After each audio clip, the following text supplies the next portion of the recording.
Well, good afternoon everybody, and welcome to a slightly delayed sunset safari. We do apologize for the very late start. We've just been busy working on all kinds of different things, and we had some technical genius from the outside world come and try and help us with our radio communication system. So we're just moving through and testing some of the more tricky or problematic areas. Anyway, for those of you who don't know, my name is Jamie, and I have Andrew, the artvark, on camera with me this afternoon. Just to let you know, we were here in Arathusa a little bit earlier, stopped to start with the lines before we knew anything about our comms issues, and Andrew's fluid head broke. So we've made a bit of a plan, but if you see every now and again a bit of a jolt or anything like that, it's not Andrew's fault, it's just that he's working with our bush mechanics plan. And Scott is also out and about with Jean-Dre on the back, and we have Nikki and Jess in FC. Eugene has gone on leave, which might be why we've had the attack of the gremlins recently. But Alex is back on board with us once again, and we're very happy to have him back with us. Now, I've stopped here to look at these wonderful little dwarf mongoose, who I can hear chirping and contact calling to each other. We are going to get back to those lionesses from this morning. There was a lot happening on Djuma when we started the sunrise safari, and for those of you who might have missed it, the Birmingham boys decided to pay us a visit, bringing with them what looks to be a Styx female, but not 100% confirmed. Oh, but you're so cute.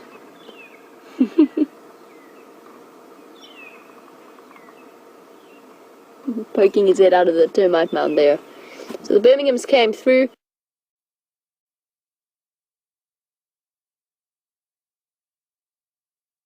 And essentially chased the two Nkuhuma lionesses off their rather rancid buffalo. And there's still, I'm sure some of the regular viewers at the Djuma Dam will have seen them moving backwards and forwards to the dam, so they're still around. But I've headed across to Arathusa to see if we can follow up on these two females who ran all the way from Djuma Dam before settling down at Red Dam.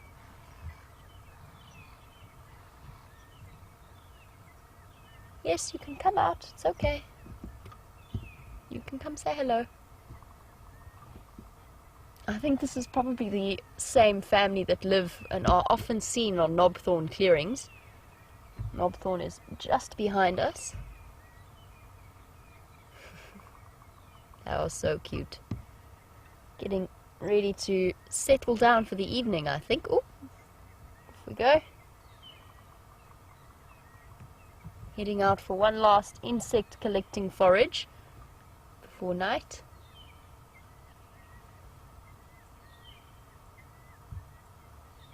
They are so cute. They do make the sweetest, tiniest little squeaks. You can see how very, very tiny that little one is. Absolutely adorable. Now, I thought I'd take a little bit of a trip around Arathusa whilst I'm waiting for a chance to catch up with those lionesses and see what they're doing. When I left them, they were still fast asleep in the shade. It is bakingly hot this afternoon, or it has been. At least it's cooled down a little bit now. But when we went out earlier, it was very, very warm. And the sun is definitely noticeably stronger now. Ooh, into the burrow. And I think that's our cue to start exploring what else there is to see on Arathusa. I'm going to hook around past the dam and do a bit of a loop before I start heading up to Red Dam where those lionesses are settled down. Let's head off. Now it is 5:30 in the afternoon almost, and the temperature is 28 degrees, which is 82 degrees Fahrenheit. So it's been a warm day, definitely. Oh, grey hornbill. Let's see if we can get you. I haven't seen you in a while. No, come back, come back. Ah, that was terribly antisocial of him. It was a grey hornbill that was perching in the tree. I haven't seen many of them around here. Interestingly, much less than I used to see on the reserve I worked at previously. I'm not too sure why that is. We're in their normal distribution range. Where did he go?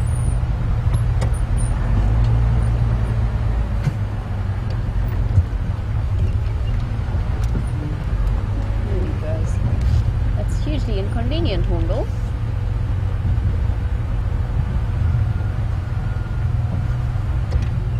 Sitting there in the tree, it's going to be quite tricky to see him, but let's try and see if we can get a visual of him. Looks very, very similar to the... Oh, never mind. He's disappeared. He's not going to play nice. Can you still see him there, Andrew? At the back. There you can just see him tucked away behind the bush willow, sort of to the top in the middle of your screen, just slightly to the left of the middle. He's hiding there.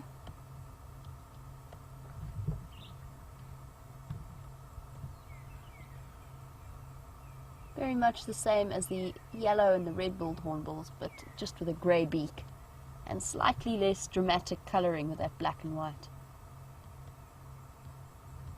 Off he goes. Doesn't want to be seen on camera this afternoon. And let us continue on our quest to see what we can find in Arethusa. I'm going to head towards the dam now. Just do a double check as to how things are looking on that side.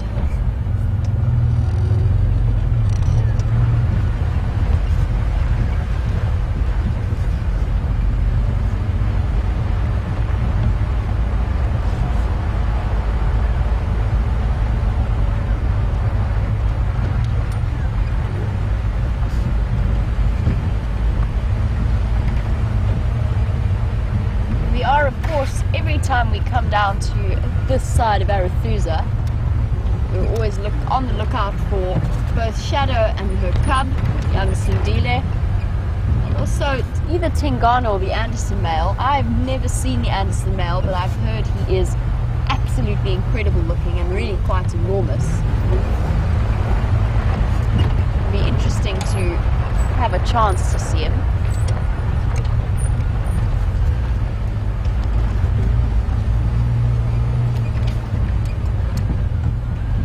Looks as though the elephants have been through here. I wonder if they headed down to the dam at some point.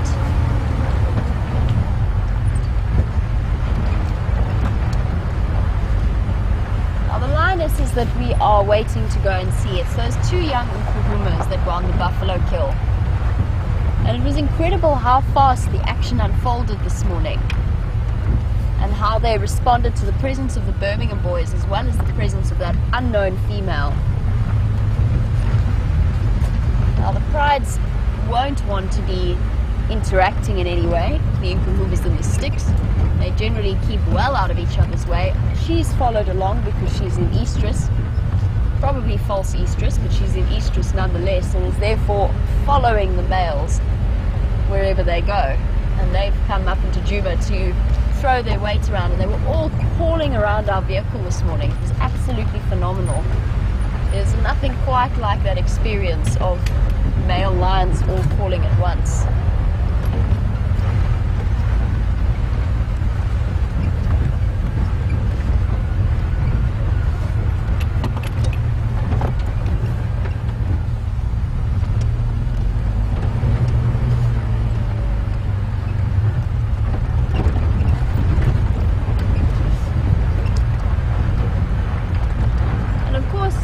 Everyone can watch every drive, so just an update for Laura and any others that might have missed what happened on the sunrise safari.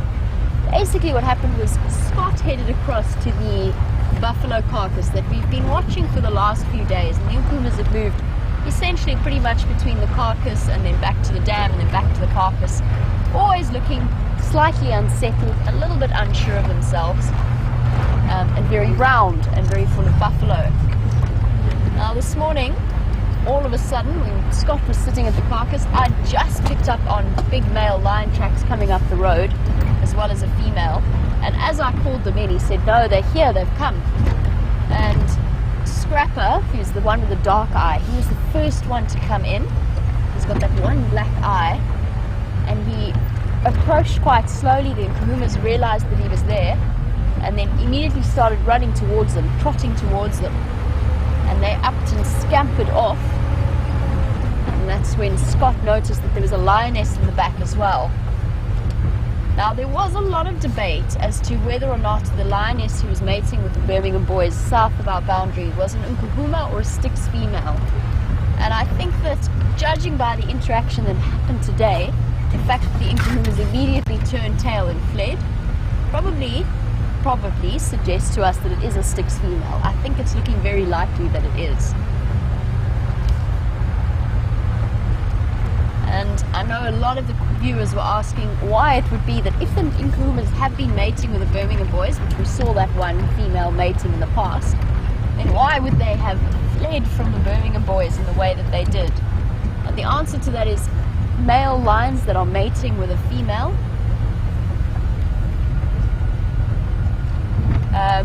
they're very, very aggressive and very defensive of that female. Sorry, I was just listening to the Game Drive channel there.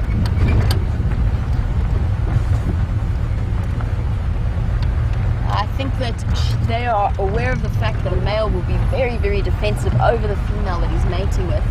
And not only that, but it's also an issue surrounding food. So there was a carcass involved, which, as we know, lions can be incredibly aggressive over. They're amped up, full of testosterone. They're mating with another female from a different pride. And the Nkuhumas just decided it was absolutely not worth the risk, and they ran. And we followed them. Andrew and myself followed them across quarantine while Scott stayed with the Birmingham boys. I have to admit to Laura and others, it was absolute chaos there for a while. There were just lions everywhere. Every time we got to the Birmingham boys, they'd moved somewhere else, and they went up and down and backwards and forwards, calling and scent marking their territory.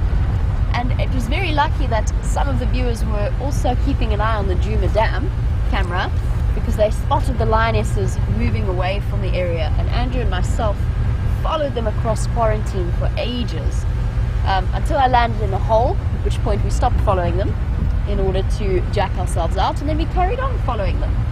And we found them settled down probably about 4 or 5 kilometers away from the Djuma Dam at Red Dam in Arathusa. So quite extraordinary events have been happening over the last few hours, I suppose. And it seems as though there's always, whenever we think things have started to settle down, there's always a new twist to the tale and something else happens. It really is incredibly interesting.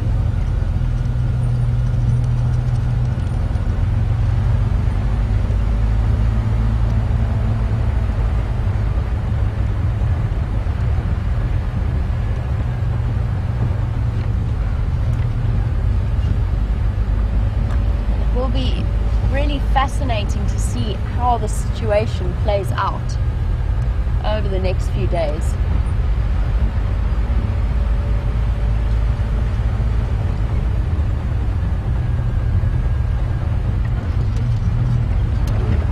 I also can't believe that this morning, the same block as before, regular viewers might have been watching when I was following Tingana a couple of weeks ago now through the block, and the ground collapsed underneath me and I landed in an aardvark, or an old aardvark tunnel burrow.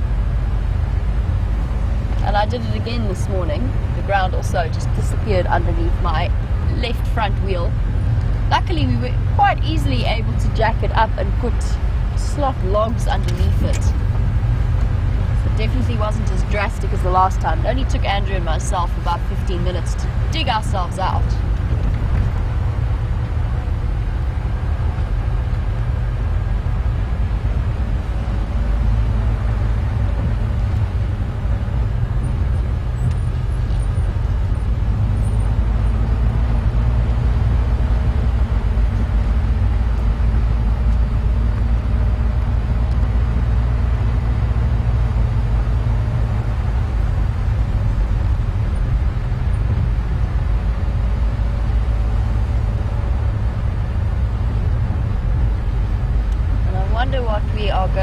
What's going to unfold tonight with those Birmingham boys? Are they going to stick around? Are they going to feed from that rather rancid carcass? I don't think so. I think that carcass might be done for now.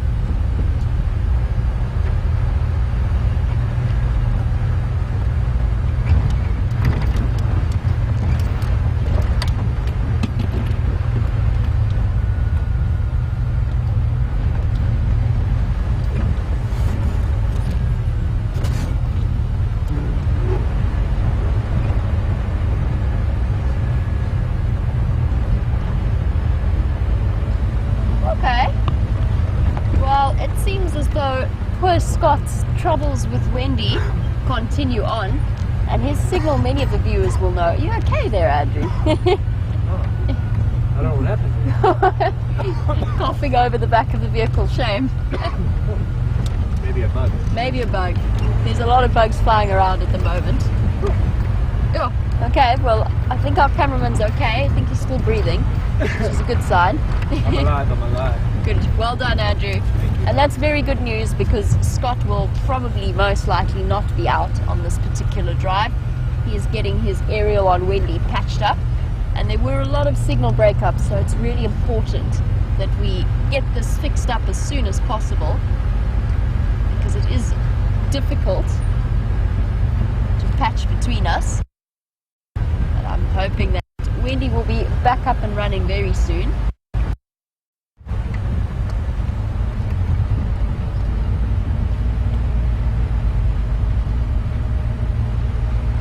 Wonderful news from my part is that generally in this area I absolutely cannot hear the questions that you send through coming through to me, and I've always struggled to being able to answer them right here, and it's perfect. I can hear everything.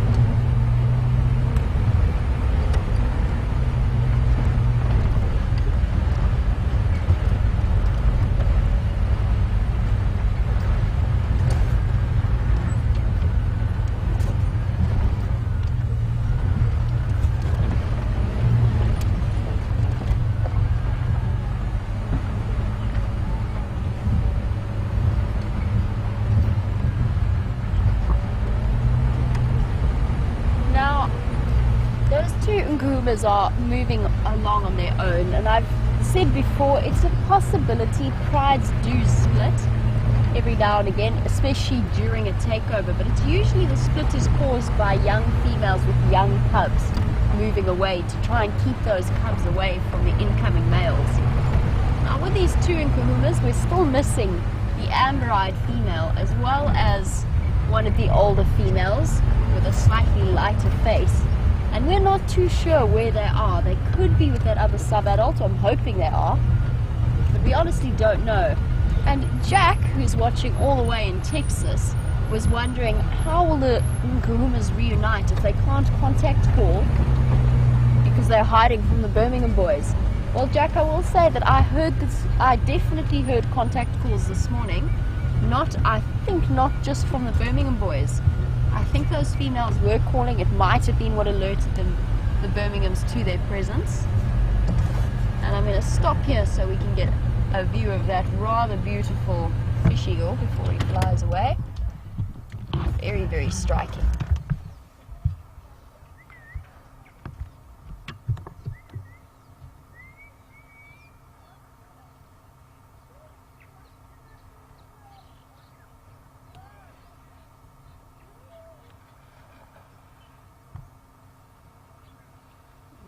Pretty beautiful scene. Now those speckles that you see on the back there, you don't always see those on fish eagle adults, and it makes me think that this one might be just in the process of acquiring his juvenile coloring. Oh, sorry, his adult coloring from being a juvenile, and it takes him about 5 years to do that, and I think this one is just in the process of getting rid of those speckles. Right on the cusp of adulthood there. He's acquired the fully white head.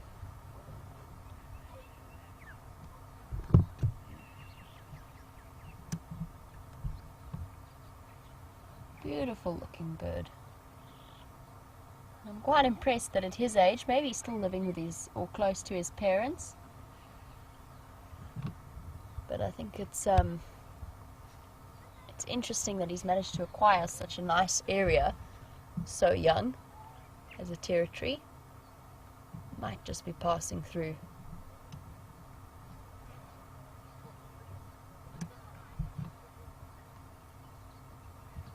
Now, the one thing that we have seen regularly or at least Scott has seen, and I'm going to move forward to show you in a moment, are a family of little baby Egyptian goslings. Terribly, terribly cute. I'll shift forward so we can have a look at them. But this fish eagle is definitely a threat, potential threat to them. Although they are called fish eagles, it's not uncommon for them to take other prey, including little hatchlings.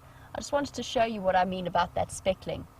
There you see on the sub-adult colouring, they've got this sort of speckling around the chest and the back. And that's what we're seeing on this one, but they've also got a dark crown, which this one doesn't have, which makes me think he's just on the cusp of changing from that colouring to this colouring. Interesting. Nice to see him here. We get them in all stages. We had the sub-adult that was sitting, or even the juvenile that was sitting close to the Juma dam. It's nice to see an in-between stage. And as I said, it takes 4 to 5 years for that eagle to acquire the colouring of an adult. We shift forward so we can get a view of this wonderful little family of geese, and I definitely have a soft spot for them.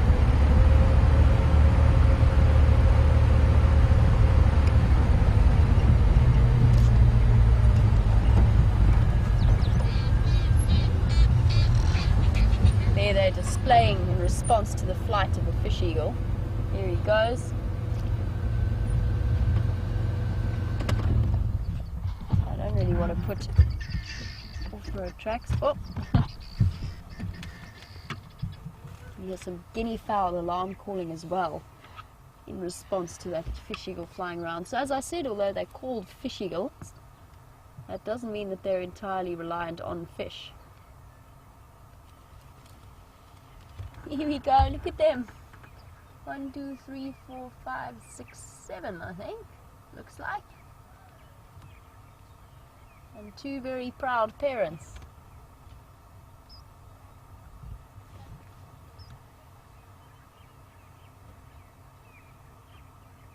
Very, very cute.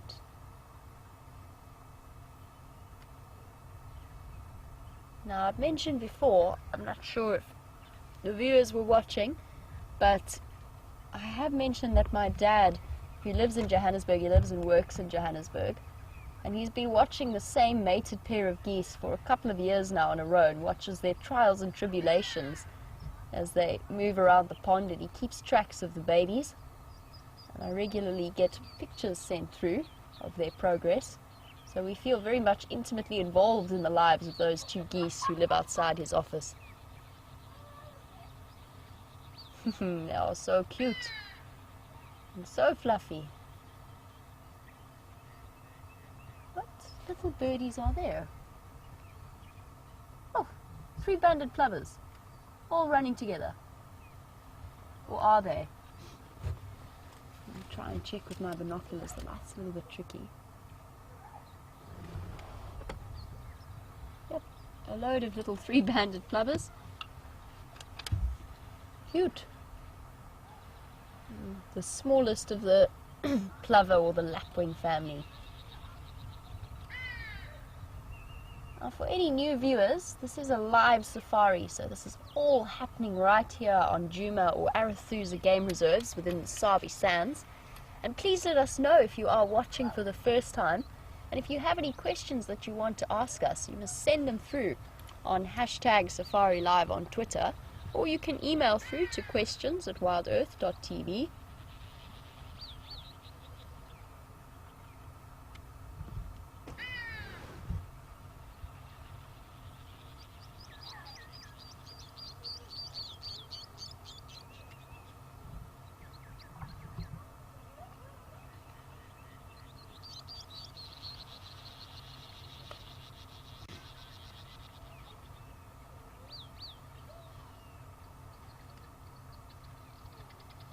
At the moment, I just mentioned that we traverse both Juma and Arathusa, and at the moment I'm currently sitting on Juma, Arathusa, right outside the dam, and both of them have cameras up at the dams, at the major dams that operate 24/7, and provide the viewers with an image as to what's happening around here. But Clancy, you were wondering, in a much broader term, if I could tell you a little bit about the differences between Arethusa and Djuma in terms of landscape, animals, vegetation, topography, anything like that. And there's the hippos as well. They're definitely going to be waiting till it's a little bit later before they start venturing out in this heat. But for Clancy's question, they're quite similar in a lot of ways. I would say that Arethusa has a couple more deep drainage lines, and the reason behind that is although that Djuma has its own natural seep lines, Arethusa's seep lines, basically Arethusa is one big seep line. And what that means is there's a bedrock of rock, a couple of layers beneath the soil. So when water flows through, it's pushed up to the surface and the soil becomes much more waterlogged and nutrient rich. And that completely changes, not completely, but it generally changes the vegetation types that we get. You see a lot more silver cluster leaves on Arethusa, as well as creating the big deep drainage lines that we see. Some kids playing in the swimming pool. In terms of animal movement, it's very, very similar. The grass types will be slightly different because of the seep lines. So in winter you might be lucky enough to see more movement between things like giraffe and bulk grazers like bulk grazers like zebra and wildebeest. But beyond that, there's not a huge difference in terms of animals. They're very similar. They are very, very close to each other. There's only a road separating the two of them. Just bear with me one moment. The guys are trying to contact me on the Game Drive channel. Standing by.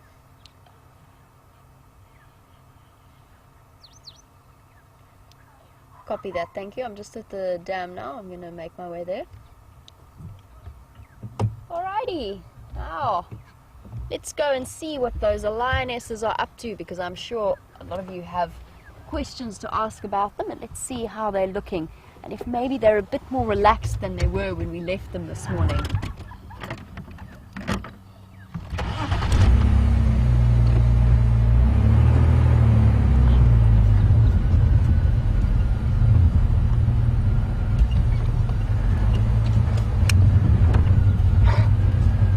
Still choking there, Andrew. No, I'm okay. Shame. Inhale the bug.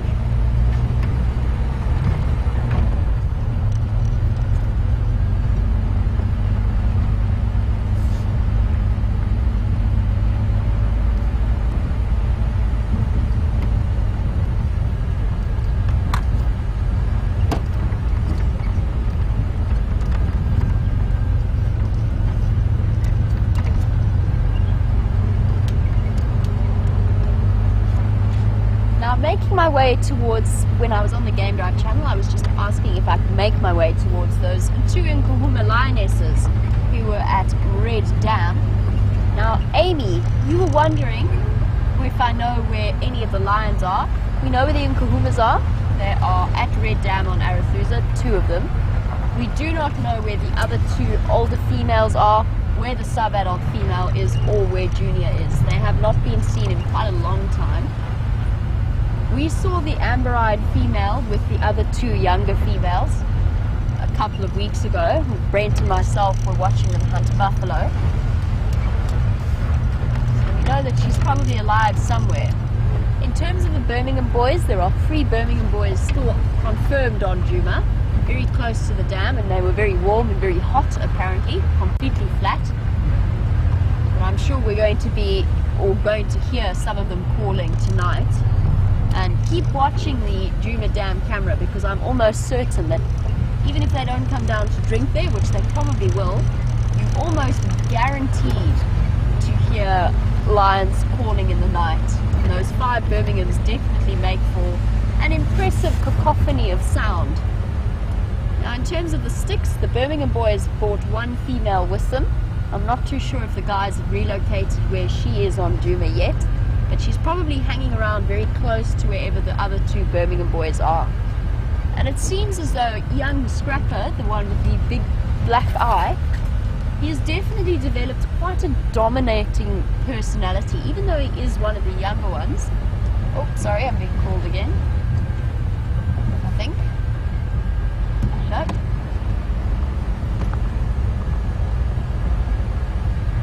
Now, as I was saying, I think Scrapper is becoming quite the character and quite a dominant one. It's not uncommon in coalitions like this. It's not necessarily age dominated all the time, although it generally will be.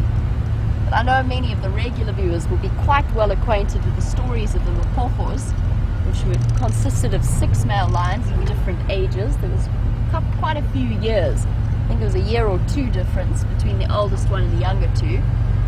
And either way, Mr. T, who was one of the youngest members of that coalition, definitely developed quite a, what's the word? Dominant personality, and actually quite an aggressive personality as well in terms of the coalition dynamics. Now, I mean, it's too soon to say, of course, but it seems to me like Scrapper's developing that personality. He was the last one that we saw mating with the Nkahuma lioness, and he was the first one to arrive this morning in response to, the Nkahuma's contact calls.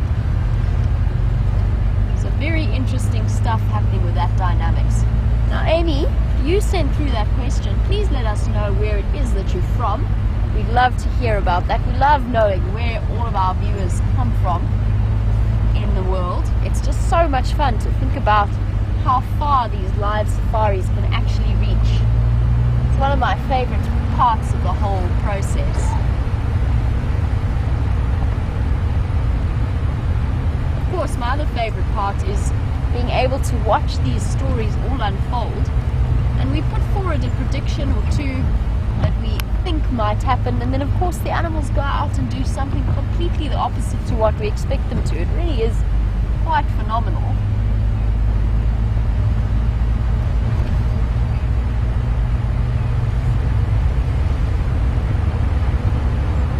Speed up a little bit. I keep forgetting that we have a terribly foreshortened sunset safari.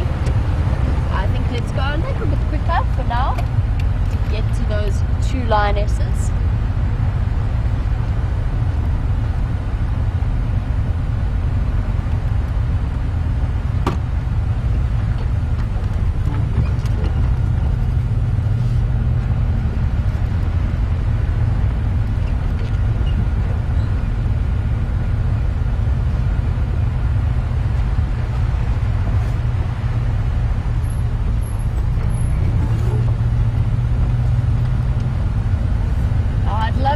I'm really keeping my fingers crossed that tomorrow morning the Birmingham boys are still around on Juma, so that we can find them and really get a confirmation, most importantly, about who that female is, and if she is the mother of the young cubs that were killed by the Birmingham boys.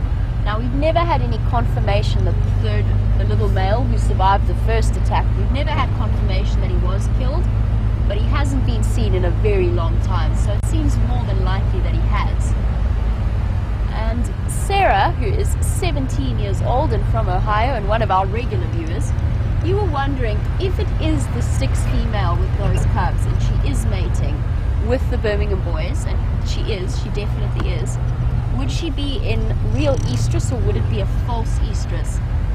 And the answer is almost certainly false estrus. We generally see that. It's exactly what happens typically in any kind of pride takeover situation. So when new males come in, the females come into false estrus to placate them, especially pregnant ones, because they want to trick them into thinking that they are the fathers of the new cubs that are going to be born as quickly as possible, so that they can try and save their cubs. And females with young cubs will also enter into false estrus to try and keep their cubs safe. But for the most part, the reason that the females do that is because if they were to mate with the Birmingham boys now, and the Birmingham boys are young and they're unestablished as a coalition, they have pretty much established themselves, but there's certainly no guarantees. Now, a female doesn't want to put in the physical effort instinctively required to produce babies and invest 3 months of her life and then try and look after them, only to have them killed by a totally separate coalition that comes in and uproots. And there's always a lot of, what's the word I'm looking for? There's always quite an imbalance in the beginning in terms of their dynamics. Nothing's settled and nothing's certain. So for most of the cases, never put a rule. You can't put rules onto these animals. It's not like they read the textbooks. So they might go into a natural full estrus, but for the most part, as a rule, it is most likely a false estrus.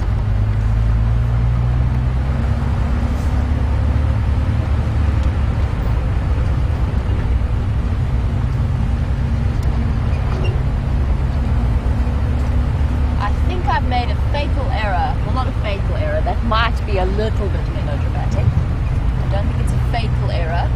Oh no, I haven't. Never mind. I thought I'd taken the long route, but we're fine. We're absolutely fine.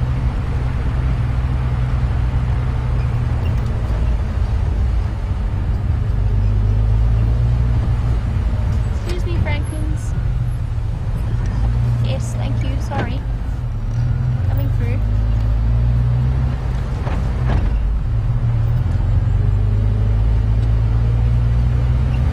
Standing by.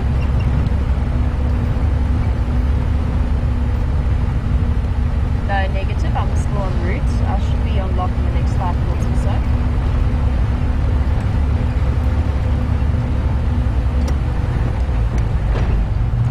Just letting the guys know that I'm going to take about 5 minutes before I get to those females.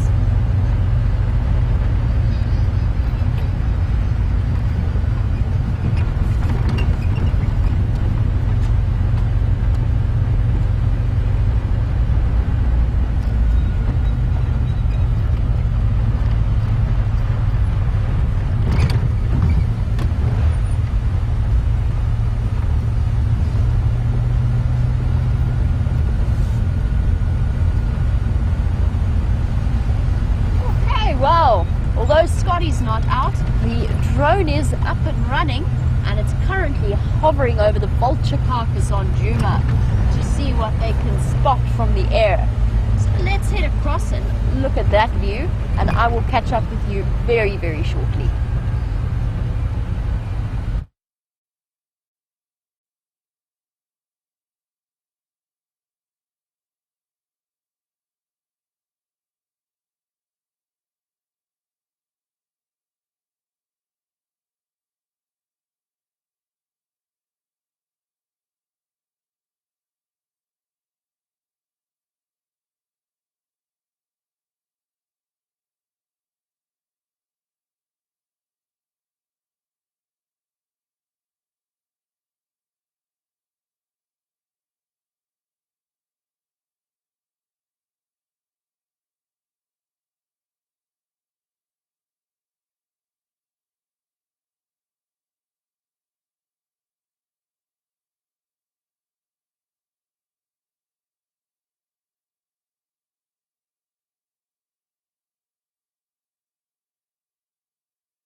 Welcome back, and how amazing is that footage? It's so incredible to see.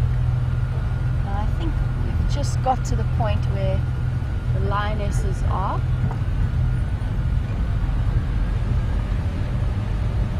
That's interesting because they've moved from where we last left them. Let's see what's happening here.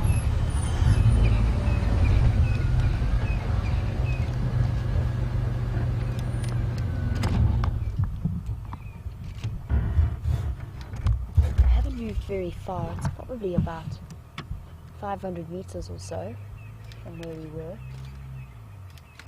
but very glad that I chose to take this approach and not the original approach I was going to take. I'm definitely looking much more relaxed. I wonder where they're going to go now and what they're going to do. quite the day.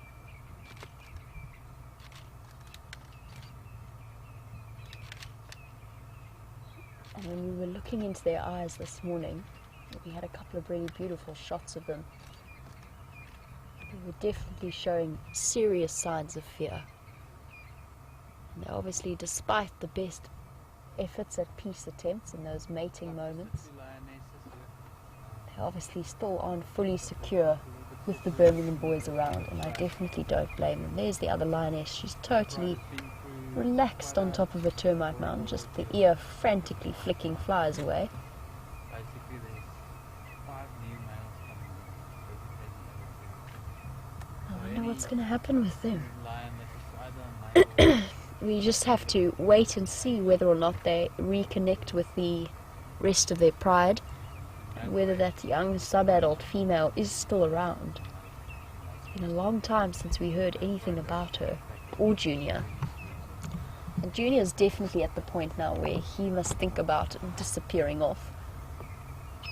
It's time for him to move on into his adult life. And if he gets lucky, then he'll find another young lion of a similar age who he can join up with and spend a bit of time with, and that will just offer the extra special protection. Now, what we've experienced with these young Birminghams is, because there's 5 of them, they've definitely had an impact earlier than lions normally would. So they're only about 4 to 5 years old. They typically, lions will only really come to being dominant pride males around 6 or 7. But because there's 5 of them, they've enabled them, and they're big boys, it's definitely enabled them to push their weight around a little bit better. And as a consequence, what we saw when they were mating with the Nkuhuma lioness, I'm not sure if they've refined their technique. They basically had no idea what to do. They had no clue. So she's still looking over her shoulder. It'll be interesting to see if these 2 girls continue to move south from where they were at Red Dam, or which route they decide to take.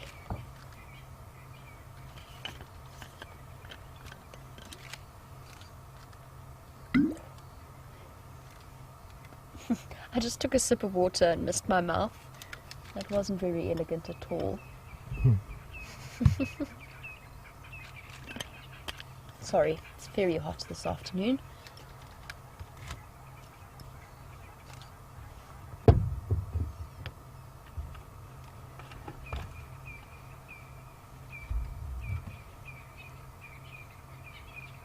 Definitely a very peaceful setting.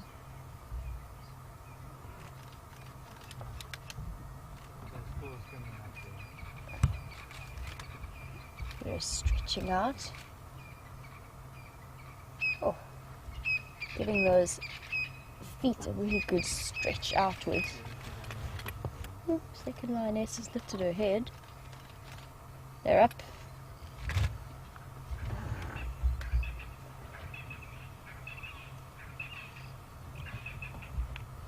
And she's up and on her way. I thought she might be. She did look a little bit restless. She stopped right behind the car. There you go, you can see the flash of legs moving around behind us. And she's flopped down again.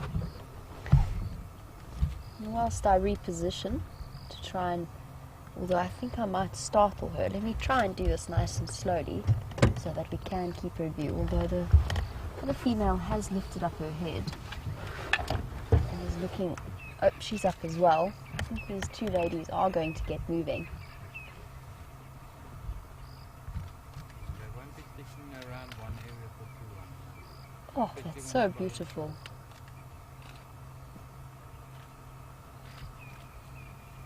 I wonder what their plans are and where they're going to go. Awesome to watch. And we just don't know where they're going to go. Let me turn around so we can keep a view of them. I wouldn't be at all surprised if they're heading towards the Arathusa Dam, which is where we've just come from. They probably are quite thirsty.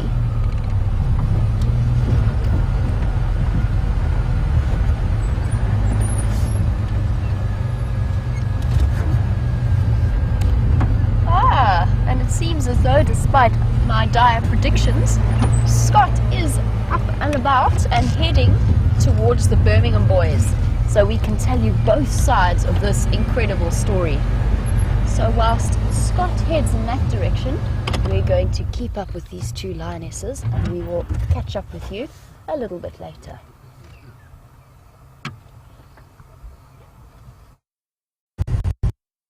Good evening, everyone, and welcome on board with myself, Scott, and Jandre is on camera.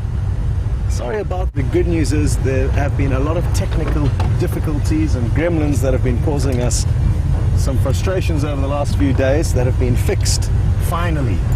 And we are about 30 seconds away from a few members of the Birmingham Coalition. I know Rob in the UK was desperate for an update on this, so you'll be smiling. Just up to our right, you'll see a few other vehicles who are already in the sighting. I'm looking forward to see what happens this evening with them. We might get lucky and get to see them vocalizing. They already appear to be quite active. Looks like the flies are giving them a hard time for now.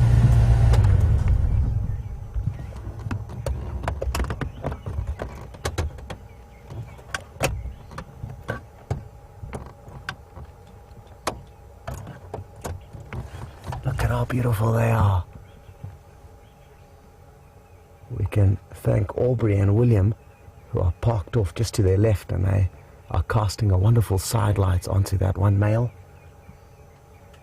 What if these other two have just picked up their heads? I wonder what they've heard. Maybe it's the other males. Maybe it's the other two members of their coalition that we can hear calling.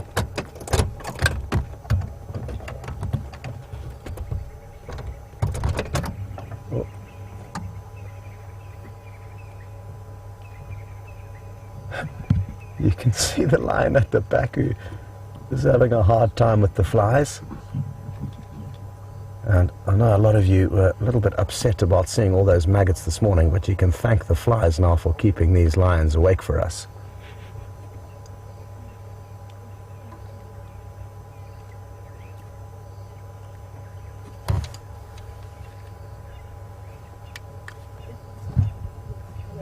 Oh yes, others are calling. These ones are going to join in, hopefully. I can hear the other males calling off in the distance. And there's a strong chance these guys are going to vocalize back.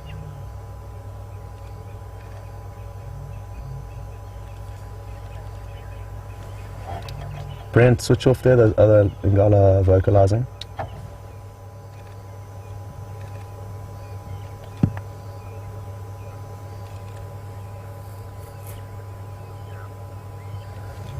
Okay, well, great news.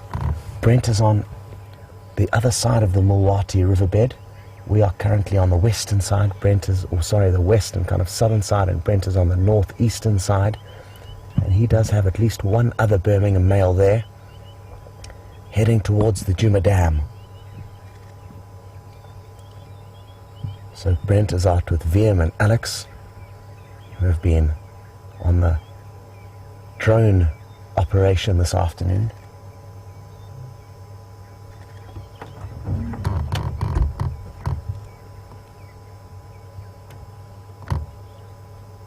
Isn't he absolutely spectacular? I think this one has the biggest mane out of all of them.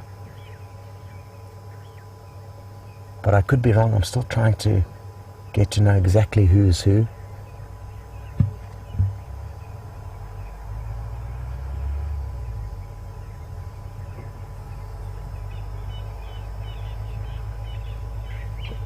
It always fascinates me how kind of cute a big male lion can look in times like this as he rolled over.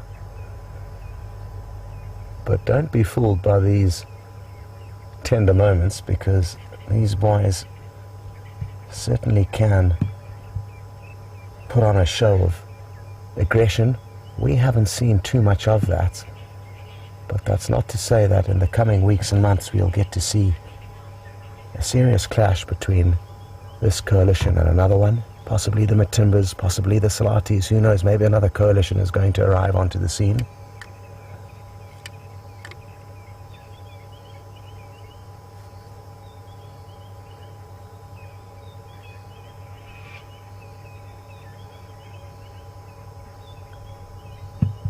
And speaking of how cute lions can look, it sounds like Jamie's having a few tender moments across with the Inkuhuma lionesses, so we're going to shoot you across there for a quick update, and we'll be waiting here for your return.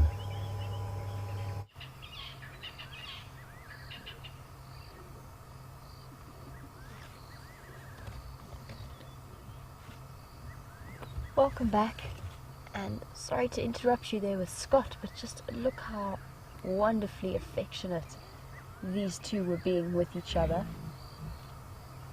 And they're yawning, letting us know that they're going to get up and move, but we just wanted to bring you across very quickly to get a little bit of that wonderful aloe grooming that they were demonstrating. So licking each other's faces, a lot of affection and bonding going on here. And that could well be because of the fact that they've been through so much recently, but look how stunning she is. Painted in silhouette like that.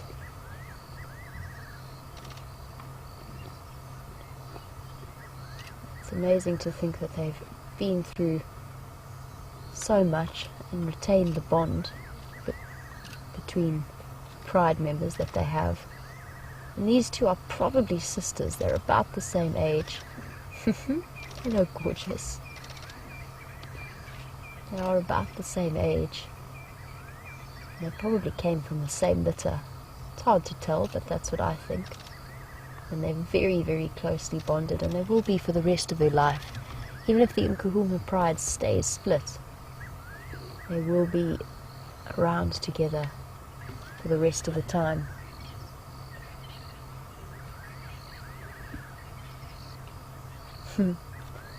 Being very cutesy tonight.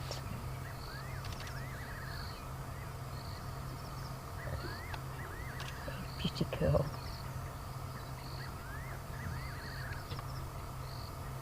Now, I think it might be nice to be clean and free of all of that buffalo that they were covered in for the last 4 days.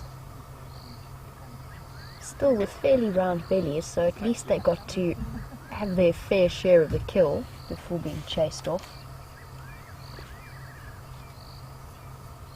And there's that point of contact that's so important between the various pride members.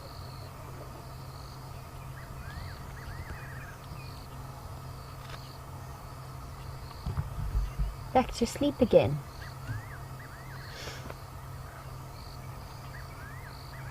As always, accompanied by the resident flies, who are still fluttering around. You can see them buzzing around her ear there.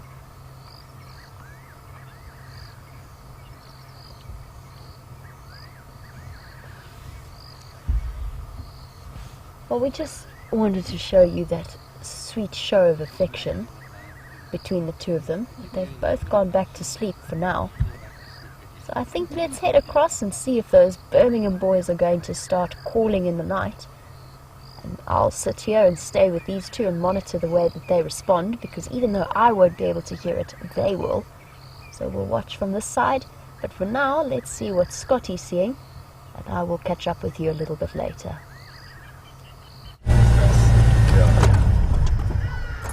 Welcome back, everyone. And Jandra and I were just debating as to what to do here, because it looks like the other male is possibly heading to the small pond at Gallagher to have a drink.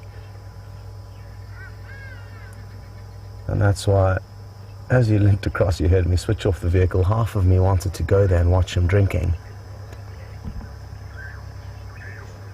but the other half of me wants to stay here in case these three vocalize. So that's what we're going to do. It's a bit of a gamble, but you do have to take the odd chance when on safari. And I think if all three of these boys roar for us, it would be more impressive than watching that one individual taking a drink.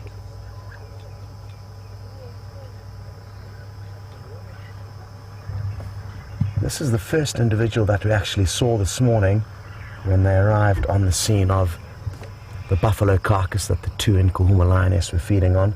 He's got that very distinctive black eye. And he came charging past the vehicle. The two Inkuhuma lioness made a hasty retreat and continued probably about 1.5 to 2 miles to where you are sitting with them now with Jamie. There's still therefore one male from this coalition missing, as well as one lioness, possibly from the Styx Pride. We got a very brief glimpse of her this morning, and that was all we got to see. So currently we can account for 4 of the 5 Birmingham males, one of which is probably taking a drink at that little Gallagher waterhole pond, or sorry, the Juma waterhole pond. And I'm guessing the other one male is possibly sticking around with that lioness.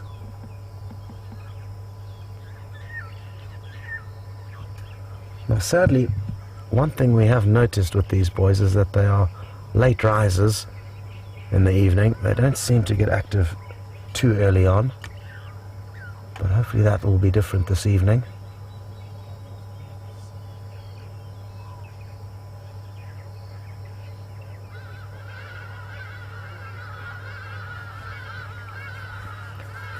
And Vanessa and Barb were interested to know how far away the Nkahuma lioness were, and like I just said, probably around 1.5 to 2 miles as the crow flies.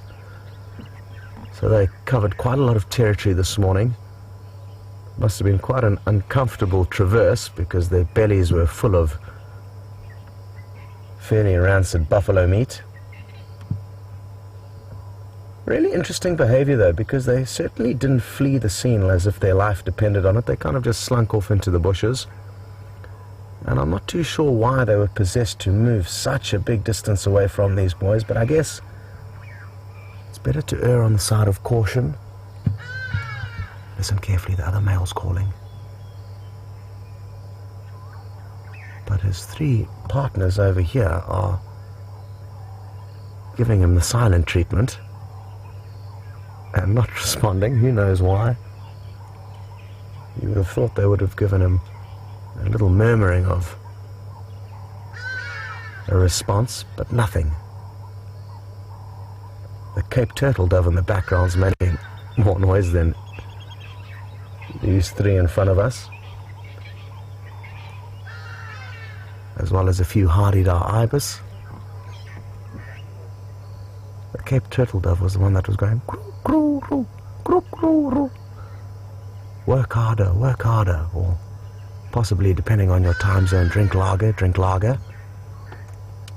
And the hardy-dar is the one that's crying out wah, wah. At any moment now we could probably also expect to start hearing the scop's owls calling. Grr, grr.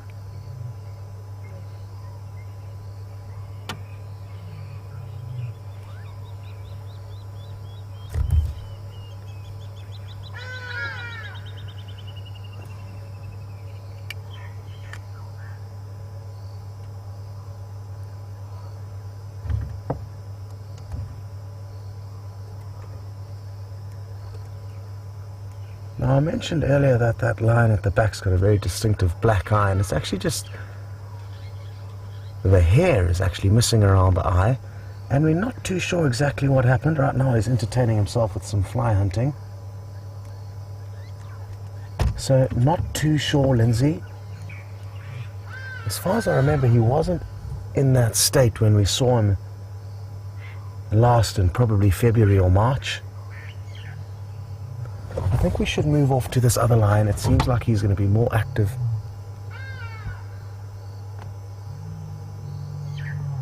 He's the one you can hear calling now. I think these guys might join in shortly. Come on, boys. Join in. Here we go. This is looking good. This is looking good. Everyone listen closely. This is going to blow your mind. It's one of my favorite things to share with people in Africa. Here they go.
Wasn't that fantastic? As I said just before they all synchronized that wonderful call, if I could choose one thing to show people who are out on safari, it would be male lions vocalizing. Look at how eerie he looks as he walks through the shadows.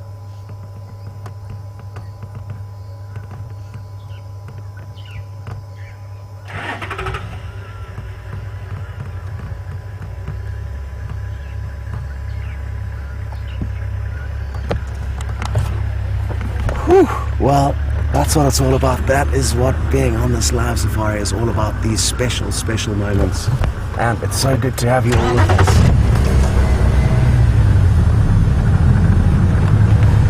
Let's go and see what's happening with the individual that they're reuniting with.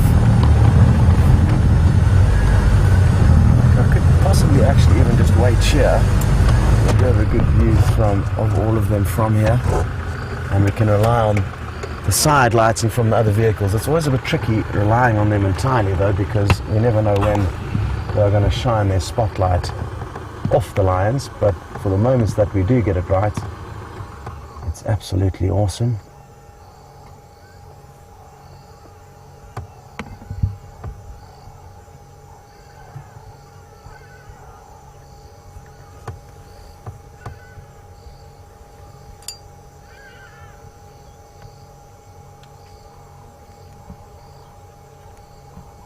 What's common behavior for lion once they've just woken up like this is that they'll do a little bit of grooming, lots of yawning,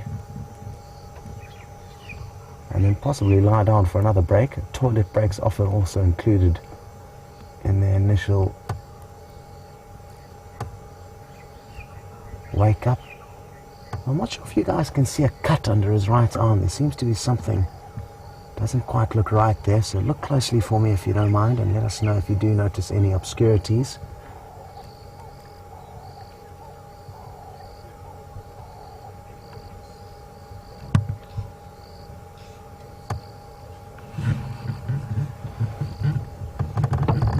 So he's moved off. The other members of the coalition are just off to the right here.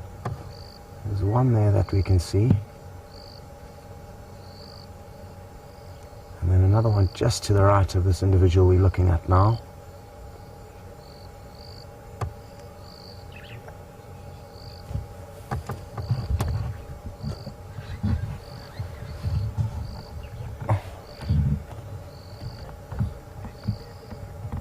Okay, let's get a little bit closer. Awesome stuff, isn't it?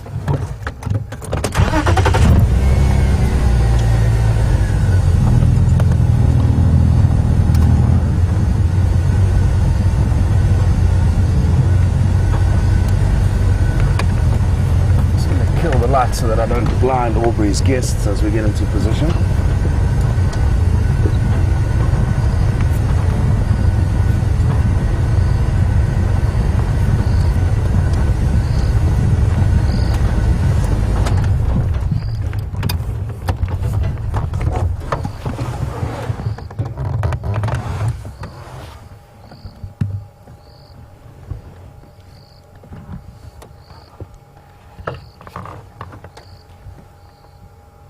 Like I've said, it's close to impossible for Genre to get the camera settings right because the spotlights are swinging backwards and forwards, and as he adjusts for one lighting condition, it swiftly changes. So apologies for that, but it is what it is.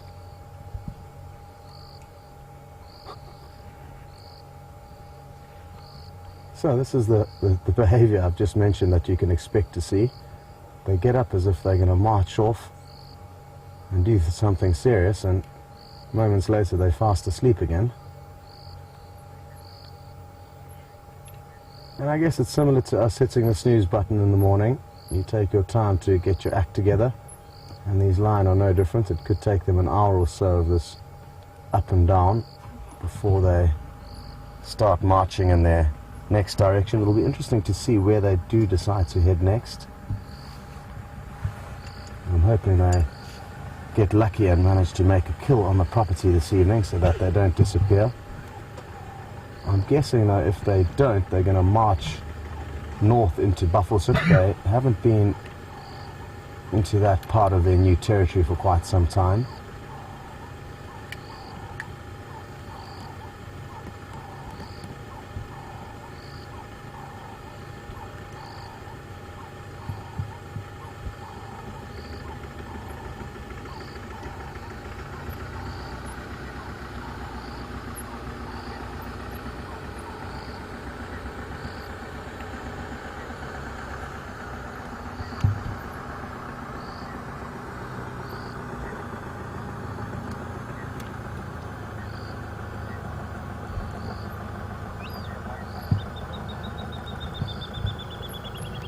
Well, I'm so fortunate, and I'm so happy that we were fortunate enough to get to see them up and moving around, and not only that, but got to see them vocalize just before the end of the show. As I said, before they did do that, they are late risers most of the time, and on a very warm evening like this, it could have taken them much longer than usual to become active, and I guess we can thank the one individual who we actually weren't sitting with initially that started off all that roaring. Jean-Andre spotted another one moving off to the left there. And I think he is possibly going to join. Sorry, Jean-Andre. We're all kind of dotted out now, too close to us, that one that we can see it now, and there's another one kind of up in that same area but further to the right of the individual we're shining on. Lots of big yawns.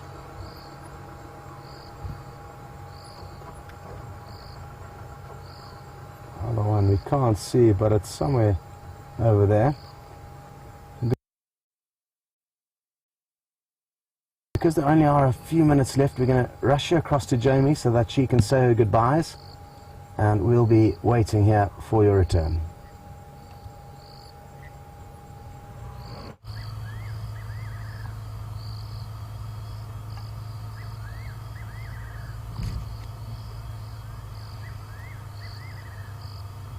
Welcome back, and we will definitely be following up on the stories of these lions, the Birmingham boys, all these two very close sisters. They are quite amazing to think of. There's the other sister.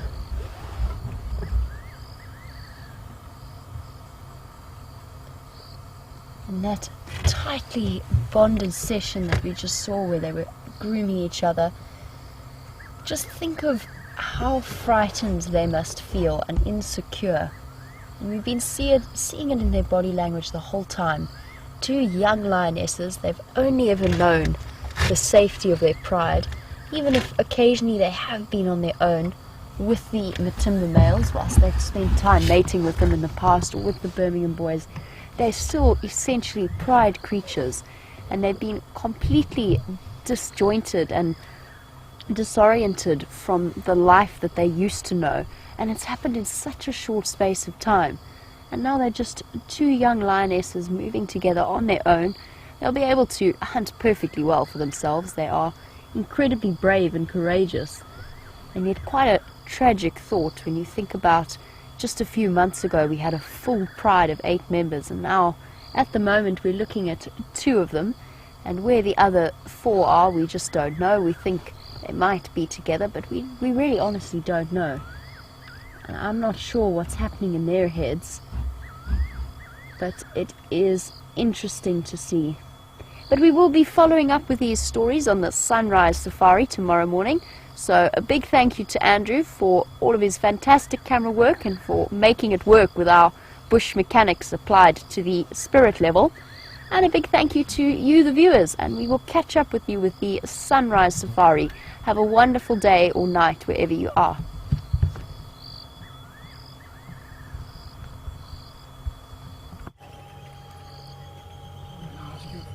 Welcome back, everyone. And what a day it's been here.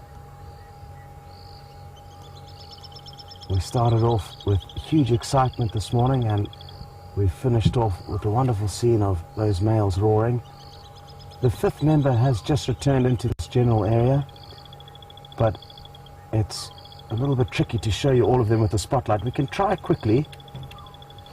So there's basically two over here close to the vehicles, and then the other one that's just arrived, which was the fifth missing one, is up there. He's just coming onto the scene. No sign of a lioness around him though, so not really sure where she's ended up. Then if we move to the left, there's another individual behind those branches. You can't see him too clearly, so that's number 4. And then if we continue left, there's number 5. So all 5 of them are here. No sign of that lioness. But the rest of this puzzle will be pieced together tomorrow morning on the sunrise safari with all of you guys, and look forward to that adventure with you guys already. Thank you so much for all your help and support, even though we were only out for half an hour, Jean-Andre and myself, this evening. And again, apologies for the technical difficulties, but a lot of big problems were solved today, so it should make for a smoother, more effective safari from tomorrow and the coming weeks and days. Again, to Jess and Nick's, big thanks in the final control room, and good work on the camera, Jean-Andre. We've extended very ever so slightly this evening for this special moments, but we're going to say goodbye now and see you all on the next adventure tomorrow morning. Now that you signed off, can I ask you a question?